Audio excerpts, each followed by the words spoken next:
What's up, family, and welcome back to the channel. Today, we're going to have a conversation about the original Bible. There is no single fixed thing in history that matches what people mean when they say the original Bible.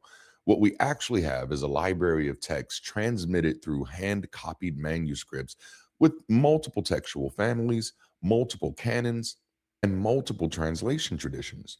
There wasn't an original Bible, there were original writings. And then there was a long human history of copying, collecting, translating, and deciding. People talk like there's a glass case somewhere labeled the original Bible, like the Constitution at the National Archives. That doesn't exist, not even close. Calling it the Bible makes it sound like one book, but historically, it's more like a library that got bound into a single volume later. If somebody says, just show me the original Bible, what they're really saying is, show me the receipts. The problem is, the receipts are thousands of handwritten copies, not one master document. The Bible is a library, not a book. The word Bible comes from the Greek biblia, which is plural and means books. The Bible was written over roughly 1,000 years by dozens of authors in three different languages: Hebrew, Aramaic, and Greek.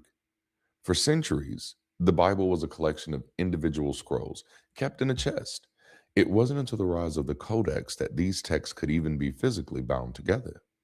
When people say the original Bible, they usually mean one of these: the original manuscripts the authors wrote, which those are called autographs. None are known to survive for Old or New Testament writings. So, right away, original Bible as the first physical copy is a category error. In biblical scholarship, an autograph is the original manuscript written by the author's own hand or their scribe. We have zero, absolutely zero original autographs. Most of the earliest copies we possess date decades or even centuries after the originals were written. We aren't looking at a single original, but a family tree of copies. But then sometimes what people mean is the original wording, and that's not a single object, that's a reconstruction problem.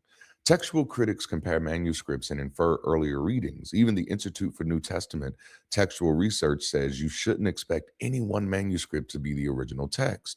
Because these texts were copied by hand, variation crept in. Some were accidental, like typos, and some were intentional, theological fixes. There are more variations among our biblical manuscripts than there are words in the New Testament.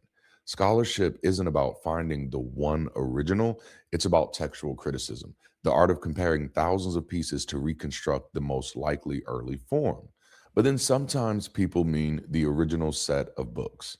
Now, that's the canon question. Different Christian traditions do not share the exact same Old Testament boundaries, and historically, the edges were debated for centuries. So when we say original, we have to ask which tradition and which century. Canons vary by original intent. There is no single table of contents that all Christians agree on. The Ethiopian Orthodox, the Roman Catholic, and Protestant Bibles all have different numbers of books. If there were an original Bible, which community's version would it be? And sometimes what people mean is the original Bible in the original language. Well, which language? Hebrew and Aramaic are the language for the Hebrew Bible, and then Greek is the language for the New Testament, though none of the main characters presented speak Greek. Plus, very early on, major communities use Greek translations of Hebrew scriptures, which complicates the original language only idea.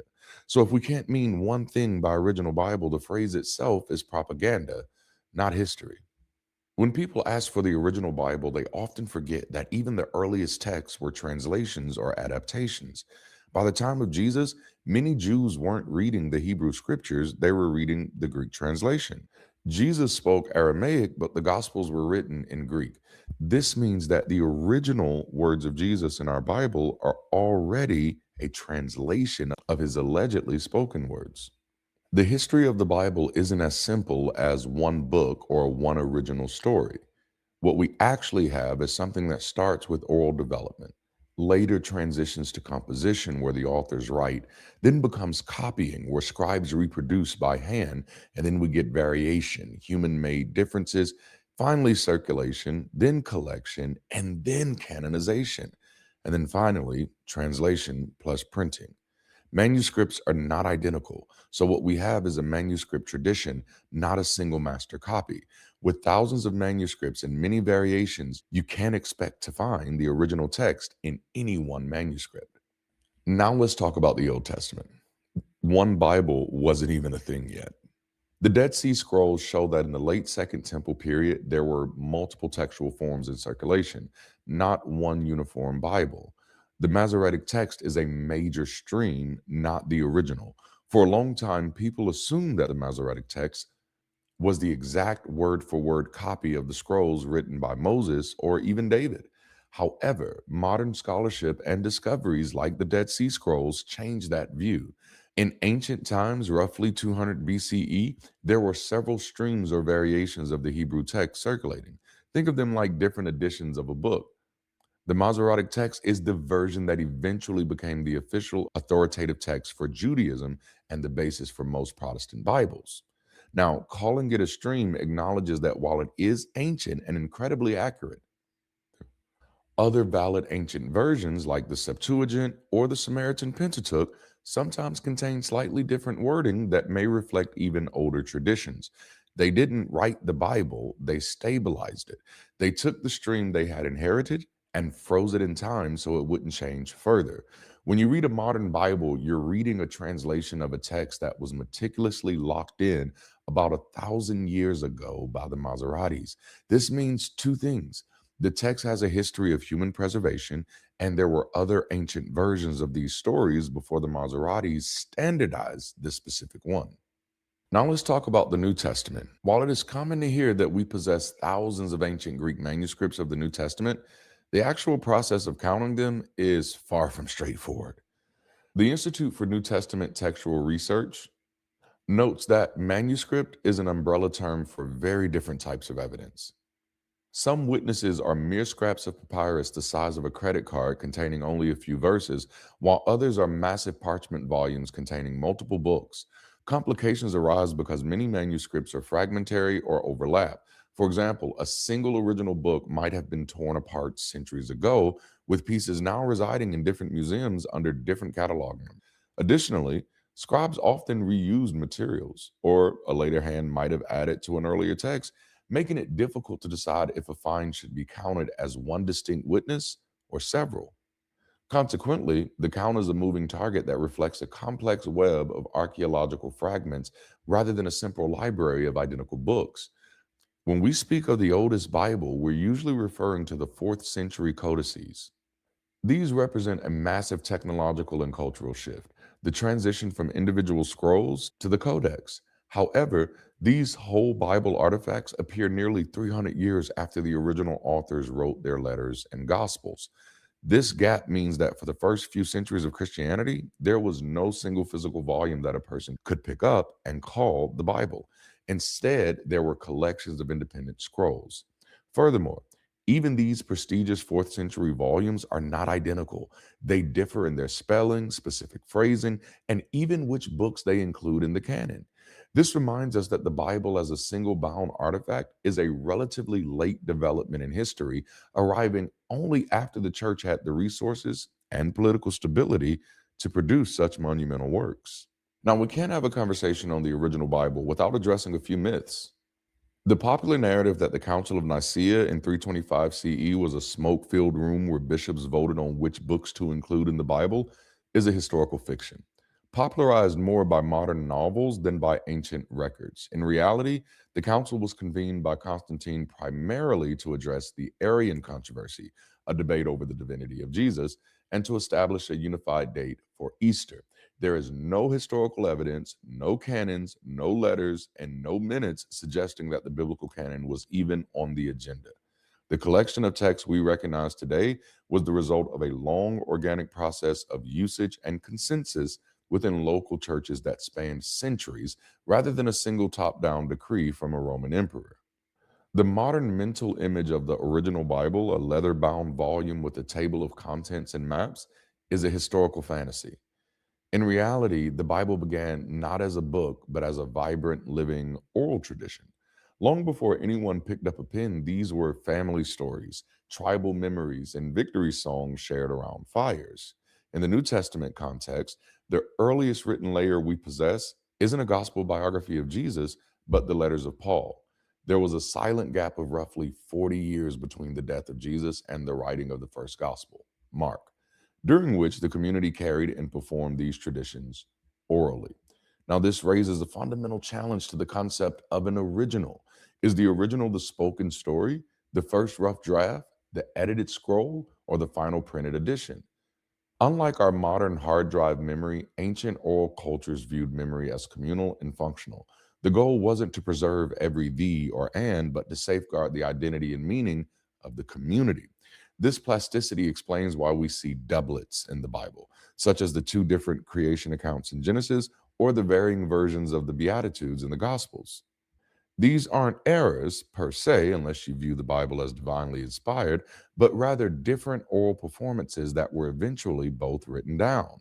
To ensure these stories remain sticky and easy to memorize, they were built with mnemonic devices like parallelism and rhythmic parables designed for easy retelling. The transition from a living conversation to a static document often occurred during moments of cultural crisis. For example, the Jewish people began heavily codifying their scriptures during the Babylonian exile. When you lose your land and your temple, your stories become your only home, and you write them down to ensure that they survive the trauma of displacement. However, this shift creates a paradox. Writing a story down freezes it, turning a breathing tradition into a static legal document. By the time the words in the beginning were finally inked onto parchment, the story had already been told 10,000 times. Each of those tellings was, in their own way, an original part of the conversation. So, what do you do with that?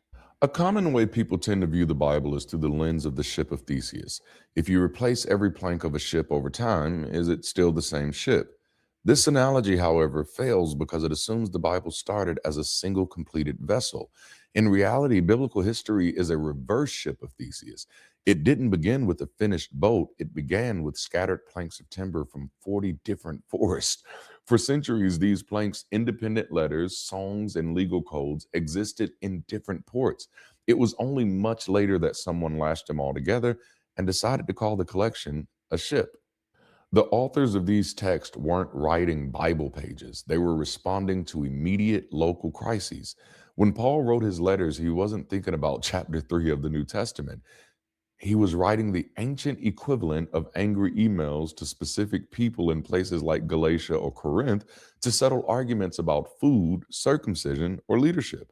He likely would have been horrified to know that his private situational correspondence would be read in a church in Georgia 2,000 years later. Similarly, prophets like Amos or Jeremiah weren't writing for a future Old Testament. They were social activists speaking directly to the kings and citizens of their specific day, if they even existed. The Bibleness of these writings is a quality that was assigned to them centuries after the authors were dead. The Bible, as a stabilized 27-book New Testament collection, didn't truly take shape until nearly 4 centuries after the events it describes. One of the first authoritative lists matching our modern New Testament is found in Athanasius' 39th Festal letter. Before this stabilization, the map was fragmented. A community in Egypt might cherish the Gospel of Thomas, while a church in Rome preferred Mark. They weren't missing the rest of the Bible, they simply didn't know a rest of the Bible was supposed to even exist. When these independent texts were finally bound together, their original meanings were hijacked by their new contexts. Placing Leviticus next to Galatians creates a meta narrative that neither original author intended. In this sense, the Bible doesn't have a single author. It has editors who lived centuries later and forced these independent survivors of fire and war to live under one roof. Asking for the original Bible is a category error, like asking for the original Library of Congress. Instead of chasing first edition fantasy, we should ask historical evidence based questions. What are our earliest manuscript witnesses for this specific book? When did this writing start functioning as authoritative for multiple communities? And what is the earliest recoverable wording we can find through textual criticism? These are real questions. The history of the Bible is not a straight line from an author's pen to a leather bound book.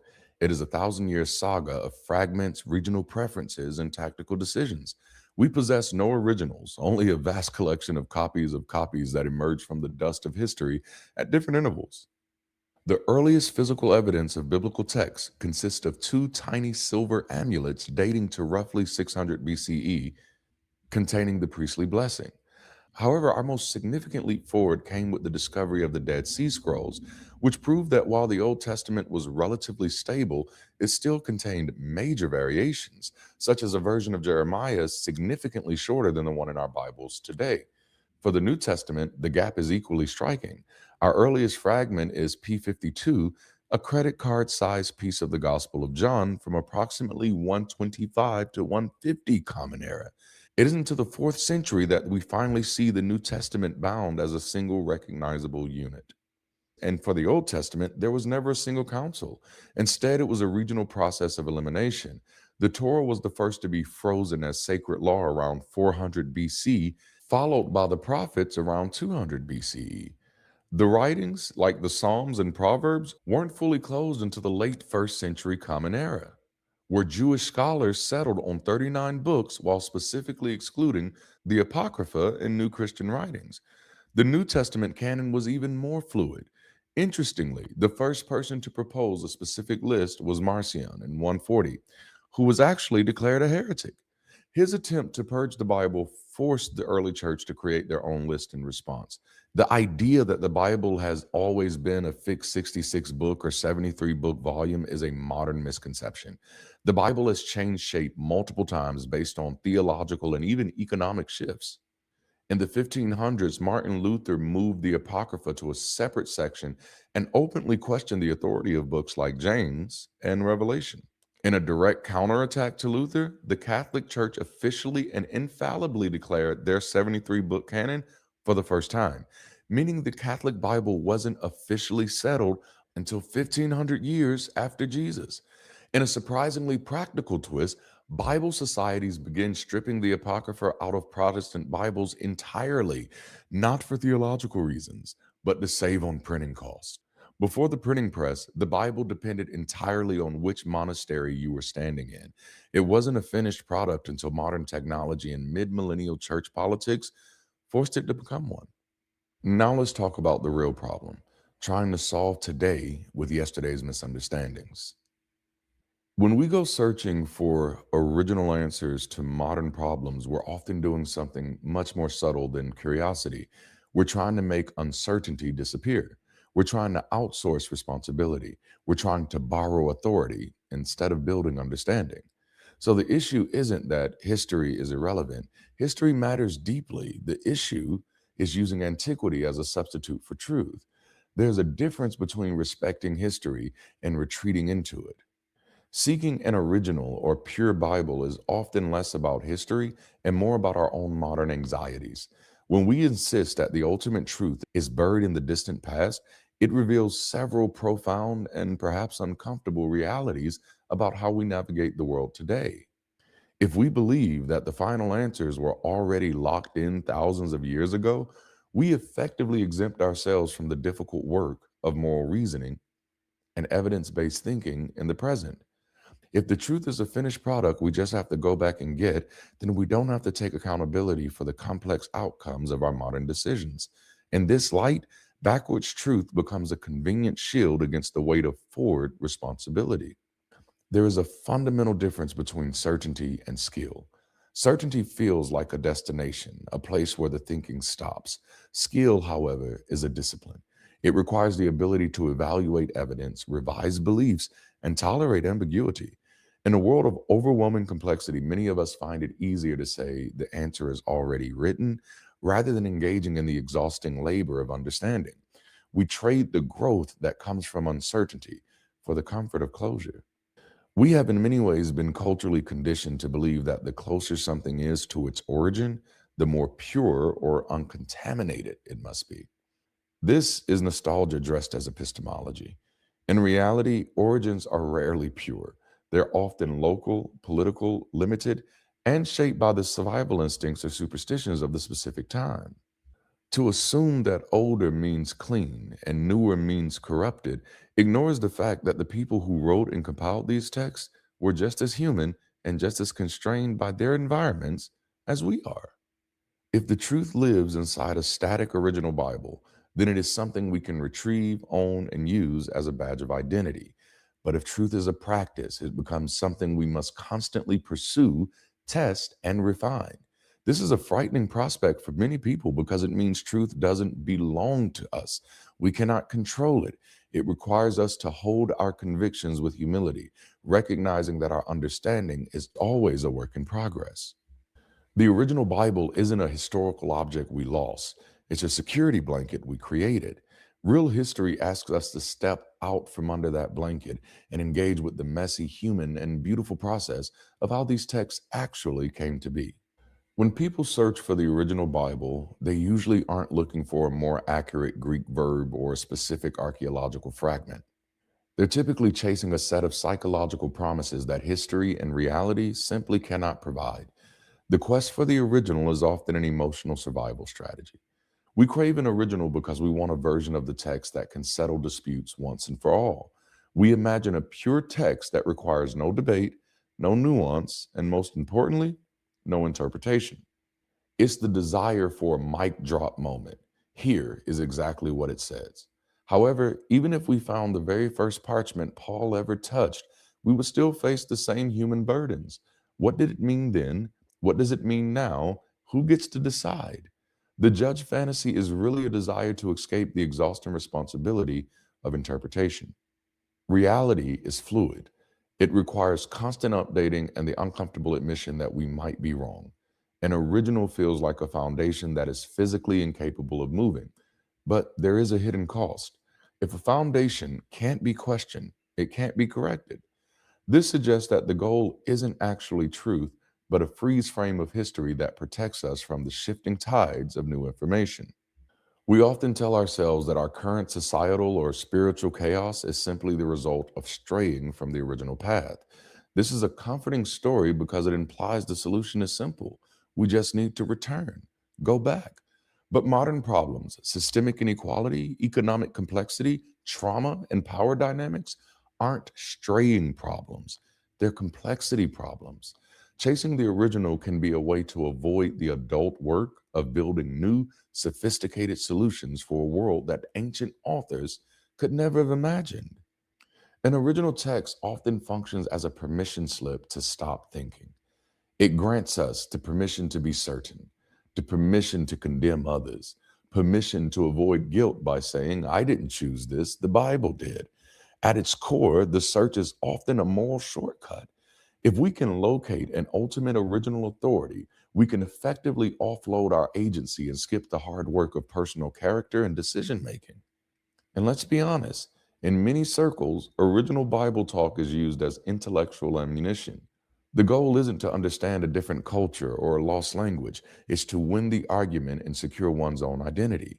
When the Bible is used this way, it ceases to be a historical question and becomes a weaponized object used to shut down conversation rather than open it.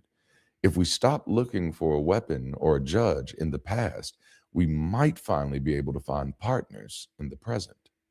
Let's go a little deeper. When we insist that ancient texts are the final absolute authority for modern human flourishing, we aren't just reading a book, we're importing a worldview. This backward trek isn't a neutral historical exercise. It carries the risk of dragging ancient limitations into a world that has outgrown them. We risk forcing ancient cosmologies into modern science, ancient moral blind spots into modern ethics, and ancient power structures into modern justice. The honest question we must eventually face is, are we actually seeking truth, or are we just seeking a way to keep old maps in a new world? There are two roads we can take. Road A is the backward trek. This is the path of the original Bible seeker. It's paved with promises of certainty and provides a solid, unmoving identity. On this road, the text acts as a referee that settles every argument, allowing the traveler to avoid ambiguity. However, this path is often used, consciously or not, to protect existing power structures by claiming they were ordained at the beginning. But then there's road B, the path of history and reality. This is the path of the student and the seeker. It requires humility because it acknowledges that we don't have all the answers. It demands evidence and invites constant revision as we learn more about the world we share. Most importantly, it makes you responsible for the outcomes of your beliefs. This road doesn't offer a security blanket. It forces you to grow up psychologically and morally. We often operate under the unexamined assumption that antiquity equals authority, but we must ask, why do we assume that the oldest voice is the truest voice? In almost every other field, medicine, navigation, astronomy, we recognize that as time passes, our understanding matures and corrects itself. Yet when it comes to the original Bible, we treat the earliest, most culturally limited stage of the conversation as the final word. We have to confront the uncomfortable possibility that we are prioritizing ancient guesswork over modern evidence. This leads to a deeper inquiry into our own skepticism. Why do we trust the past more than the evidence in the present? If we see the harm caused by certain ancient power structures or moral blind spots, but we ignore the evidence because the original text says so, we're essentially saying that a 2,000-year-old ink smudge is more reliable than the living, breathing reality in front of our eyes. And the final, most piercing question cuts through the intellectual debate and gets to the heart of this backward trek. Are we searching for reality or are we searching for relief? Reality is messy, fragmentary, and requires us to take responsibility for our interpretations. Relief is a perfect original that tells us exactly what to do so we never have to feel the weight of a difficult choice again. If we're searching for relief, the original Bible is the perfect drug. But if we're searching for reality, we have to let go of the fantasy and start doing the hard, beautiful work of living in the world as it actually is. If this journey from ancient mystery to modern responsibility resonates with you, then you've already outgrown the need for a perfect manual and you're in the perfect position to start looking for a living community. At Bridge City, we don't offer a time machine to a fantasy past. We offer a laboratory for a meaningful future. We are a collection of people who have decided that the hard work of understanding is better than the easy comfort of certainty. Don't just settle for relief. Come search for reality. If you're tired of yesterday's misunderstandings and ready to build a new map for a new world, there is a seat at the table for you. Join us this Sunday at Bridge City for a Sunday session. Let's stop trekking backwards for a ghost and start moving forward as a community. The link to get connected is in the description below. Thank you so much for joining me today, and until next time, keep rising.